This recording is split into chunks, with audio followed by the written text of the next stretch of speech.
Tome 5. L'erreur de l'épouvanteur. Le point le plus élevé du comté est marqué par un mystère. On dit qu'un homme a trouvé la mort à cet endroit au cours d'une violente tempête, alors qu'il tentait d'entraver une créature maléfique menaçant la terre entière. Vint alors un nouvel âge de glace. Quand il s'acheva, tout avait changé, même la forme des collines et le nom des villes dans les vallées. À présent, sur ce plus haut sommet des collines, il ne reste aucune trace de ce qui y fut accompli il y a si longtemps. Mais on en garde la mémoire. On l'appelle la pierre des Wards. Chapitre 1. Le shilling du roi. J'entrai dans la cuisine pour y prendre un sac. Il ferait nuit dans moins d'1 heure. J'avais juste le temps de descendre au village et d'en rapporter nos provisions de la semaine. Il ne nous restait que quelques œufs et une petite portion de fromage. 2 jours plus tôt, l'épouvanteur était parti dans le sud du comté pour mettre fin aux agissements d'un gobelin. C'était la seconde fois en 1 mois que mon maître s'en allait sans moi, et cela me contrariait. Dans l'un et l'autre cas, il avait prétendu qu'il s'agissait d'un travail de routine, qui ne m'apprendrait rien de nouveau. Selon lui, il m'était plus utile de rester à la maison, à bûcher mon latin. Ça ne m'enchantait guère, mais je n'avais pas à discuter. En vérité, je le savais, il cherchait à me protéger. À la fin de l'été, l'obscur féchère, le diable en personne, avait surgi dans notre monde à l'évocation des sorcières de Pendle.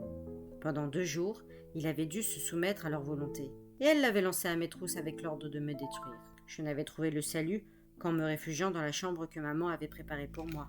Le malin agissait désormais à sa guise, mais rien ne garantissait qu'il ne me poursuivrait pas de nouveau. De toute façon, avec une telle créature en liberté, le comté était devenu un endroit des plus dangereux, en particulier pour ceux qui combattent l'obscur. Je ne pouvais pourtant pas rester caché indéfiniment. Si je n'étais encore qu'un apprenti, j'étais destiné à devenir un jour épouvanteur. J'affronterais alors les mêmes périls que mon maître, John Gregory. J'aurais aimé qu'il tienne compte de ça. J'entrai dans la pièce où Alice recopiait un livre de la bibliothèque. Issue d'une famille de Pendle, elle avait été initiée pendant 2 ans à la magie noire par sa tante, Lizzie l'osseuse. Cette sorcière, une pernicieuse, était à présent enfermée au fond d'un puits, dans le jardin de l'épouvanteur. Alice m'avait causé de multiples ennuis avant de devenir mon amie. Elle vivait à présent avec nous, et retranscrivait les précieux volumes de mon maître pour payer sa pension. Craignant qu'elle ne tombe sur quelques textes qu'elle n'aurait pas dû lire, l'épouvanteur lui interdisait l'accès à sa bibliothèque et ne lui confiait qu'un ouvrage à la fois. Néanmoins, il appréciait son travail de scribe. Il tenait beaucoup à ses livres, qui recelaient une mine d'informations, réunies par des générations d'épouvanteurs. Les posséder en double exemplaire le rassurait quant à la sauvegarde de cette connaissance. Alice était assise devant la table, la plume à la main, 2 livres ouverts devant elle. D'une écriture soignée, elle recopiait les lignes du premier sur les pages blanches du second. Levant les yeux, elle me sourit. La lumière de la chandelle allumait des reflets dans ses épais cheveux bruns, soulignait l'arrondi de ses pommettes, et je la trouvais particulièrement jolie. Quand elle découvrit que j'étais en manteau, le bâton à la main, son sourire s'effaça. « Je descends au village acheter des provisions, » annonçai-je. Posant sa plume, elle protesta d'une voix inquiète. « Tu n'as pas besoin d'y aller, Tom. Restons qu'ici à étudier. J'irai moi. » Cela partait d'un bon sentiment, mais j'ai dû me mordre les lèvres pour retenir une remarque cinglante. Elle se montrait aussi protectrice que mon maître. Je refusai avec fermeté. « Non, Alice. Voilà des semaines que je suis confinée à la maison. J'ai besoin de me changer les idées. Je serai de retour avant la nuit. »« Laisse-moi au moins t'accompagner. J'ai bien envie d'une récréation, moi aussi. Ces livres poussiéreux me donnent de l'urticaire. Je n'ai rien fait d'autre que manier la plume ces derniers temps. » C'était un faux prétexte, et je répliquai agacée. « Tu as vraiment envie de marcher jusqu'au village ? Par ce sale temps ? Tu es bien comme l'épouvanteur. À vous entendre, je n'ai même plus le droit de mettre un pied dehors. Penses-tu que le malin circule en liberté ? Voilà ce que je pense. Que tu m'accompagnes ou non, ça ne fera guère de différence. S'il décide de s'en prendre à moi, John Gregory lui-même n'y pourra rien. Il n'y a pas que ça, Tom, tu le sais parfaitement. Le comté est plus dangereux que jamais. Non seulement l'obscur y monte en puissance, mais il faut compter avec les maraudeurs et les déserteurs. Trop de gens souffrent de la faim. Certains te couperaient la gorge pour moitié moins de ce que tu rapporteras dans ton sac. Le pays était en guerre, et des nouvelles de défaite nous venaient du sud, où se déroulaient de terribles batailles. En plus de la dîme qu'il devait payer à l'église, Les paysans avaient vu la moitié de leur récolte réquisitionnée pour ravitailler l'armée. La nourriture manquait, les prix montaient en flèche et la famine menaçait les plus pauvres. Il y avait du vrai dans les paroles de mon ami. Je n'avais pas l'intention de changer d'avis pour autant. « Non, Alice, j'irai seule. Ne t'inquiète pas, je serai vite de retour. » Sans lui laisser le temps d'argumenter davantage, je quittai la pièce et gagnai la sortie. Laissant le jardin derrière moi, je m'engageai d'un pas vif sur l'étroit chemin qui menait au village. Malgré le froid et l'humidité de cette soirée d'automne, j'appréciais de ne pas être enfermé entre quatre murs. Les toits d'ardoise grise de Chipenden apparurent bientôt, et je descendis la pente jusqu'à la grande rue pavée. Il régnait dans le village un calme inhabituel. L'été précédent, des femmes ployant sous le poids de leurs paniers remplis de provisions y discutaient bruyamment. À présent, les passants étaient rares et, en entrant à la boucherie, je constatais que j'étais le seul client. « La commande de monsieur Grigory, comme d'habitude, dis-je. » Le boucher était un gros homme rougeau à la barbe rousse. Il avait été l'âme de sa boutique, lançant blague sur blague pour la plus grande joie de ses habitués. Il affichait à présent un visage morne, comme s'il avait perdu le goût de vivre. « Désolé, mon garçon, je n'ai pas grand-chose pour toi aujourd'hui. 2 poulets et quelques tranches de lard, c'est tout ce que je peux t'offrir. Et j'ai déjà eu du mal à te les garder. J'aurai peut-être autre chose demain si tu passes avant midi. » Je le remerciai, le priai d'inscrire la note sur notre compte, mis les articles dans mon sac et continuai mon chemin. Chez l'épicier, je n'obtins que des carottes et des pommes de terre qui ne nous feraient pas la semaine, et 3 malheureuses pommes. Il me donna le même conseil, tenter de nouveau ma chance le lendemain, au cas où il aurait été réapprovisionné. À la boulangerie, je pus acheter 2 miches de pain, et je quittai la boutique en balançant mon sac sur mon épaule. Je m'aperçus alors qu'on me fixait, depuis le trottoir d'en face.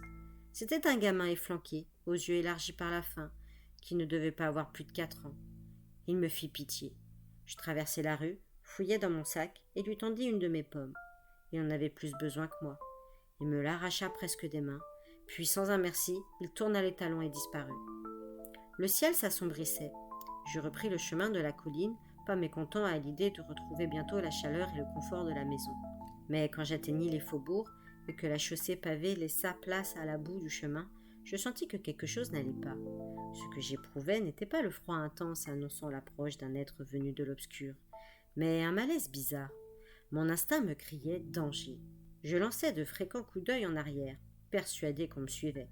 Était-ce le malin? Aurais-je dû écouter Alice et l'épouvanteur? Je hâtai le pas, courant presque. Des nuages noirs filaient au-dessus de ma tête, et, dans moins d'une demi-heure, le soleil se coucherait. « Calme-toi, me dis-je, ton imagination te joue des tours. » Quelques pas de plus m'amenèrent à la bordure du jardin ouest. 5 minutes plus tard, je serais sain et sauf dans la maison de mon maître. Soudain, je m'arrêtai. Quelqu'un m'attendait au bout du sentier, dissimulé dans l'ombre des arbres. Obligeant mes jambes flageolantes à avancer, je découvris que cet individu n'était pas seul. 4 costauds et un jeune garçon me regardaient venir. Que me voulaient-ils? Que faisaient ces étrangers si près de la demeure de l'épouvanteur? Étaient-ce des voleurs? En me rapprochant, je fus rassuré. Ils restaient sous le couvert des branches, sans tenter de me barrer le chemin. Que devais-je faire? Leur adresser un signe de tête? Je choisis de continuer tout droit en les ignorant. Dès que je les eus dépassés, je soupirai de soulagement. J'entendis alors un bruit derrière moi. On aurait dit le tintement d'une pièce de monnaie rebondissant sur une pierre. Ma poche était-elle trouée? Je me retournai. L'un des hommes se détacha de l'arbre, s'agenouilla sur le sentier et ramassa un petit objet. « C'est à toi, gamin ?» demanda-t-il en me tendant une pièce. Je n'en étais pas sûr, mais tout me portait à croire que j'avais réellement perdu de l'argent. Je posai donc mon sac et mon bâton et fourrai ma main gauche dans ma poche, avec l'intention d'en sortir ma monnaie pour la compter. Je sentis alors qu'on me glissait quelque chose dans la main droite. Je découvris alors avec étonnement, au creux de ma paume, un shilling en argent. Cette pièce ne m'appartenait pas. Je secouai la tête. « Non, elle n'est pas à moi. »« Eh bien, elle l'est maintenant. Je te l'ai donnée. Et tu l'as acceptée. Pas vrai, les gars ?» Ses compagnons s'avancèrent et mon cœur se mit à battre à grands coups. Et ils portaient un uniforme de soldat. Et ils étaient armés, même le garçon. 3 d'entre eux tenaient un gros gourdin. Un autre, à la veste ornée d'un galon de caporal, brandissait un couteau. Épouvanté, je me tournai vers celui qui m'avait tendu la pièce. Il s'était relevé et je pus le dévisager. 2 petits yeux cruels brillaient dans son visage buriné. Les cicatrices qui traversaient son front et l'une de ses joues en disaient long sur ses états de service. Des galons de sergent ornaient son épaule gauche, et un coutelas était passé dans sa ceinture. Je me trouvais face à des agents recruteurs. La guerre tournait mal, et ils arpentaient le comté, enrôlant de force hommes et jeunes gens pour remplacer ceux qui étaient tombés au combat. Avec un rire aussi moqueur que déplaisant, le sergent déclara « Tu as accepté le shilling du roi. »« Je n'ai rien accepté, protestai-je. Vous avez dit que ça m'appartenait, et je comptais ma monnaie. Pas d'excuses, petit. On a tous été témoins, pas vrai, les gars? Aucun doute là-dessus, approuva le caporal. Ils m'encerclèrent, ne me laissant aucune chance de m'esquiver. Pourquoi est-il vêtu comme un prêtre? Demanda le garçon qui devait avoir 1 an de plus que moi, tout au plus. Le sergent rugit de rire et ramassa mon bâton. Ce n'est pas un prêtre, jeune taudis. Tu ne sais donc pas reconnaître l'apprenti d'un épouvanteur? Ces gens-là te prennent ton argent si durement gagné pour éloigner des prétendues sorcières. Voilà ce qu'ils font. Et il y a des tas de nigauds assez crédules pour les payer. Il lança mon bâton à taudis en ordonnant. Prends ça. Il n'en aura plus besoin, et ça fera au moins du bois à brûler. Il ramassa ensuite mon sac et en examina le contenu. Il y a là-dedans de quoi remplir mon estomac ce soir, s'exclama-t-il, la mine satisfaite. N'ai-je pas raison? Mieux valait l'attraper au retour qu'à l'aller. Ça valait le coup de poireauter. Votre sergent est un finaud, pas vrai, les gars? J'étais piégé, mais je m'étais déjà tiré de situations bien plus périlleuses. J'avais échappé aux griffes de créatures pratiquant la magie noire. Je décidai donc de prendre mon mal en patience et d'attendre la première occasion de filer. Le caporal sortit un bout de corde de son sac et me lia les poignets derrière le dos.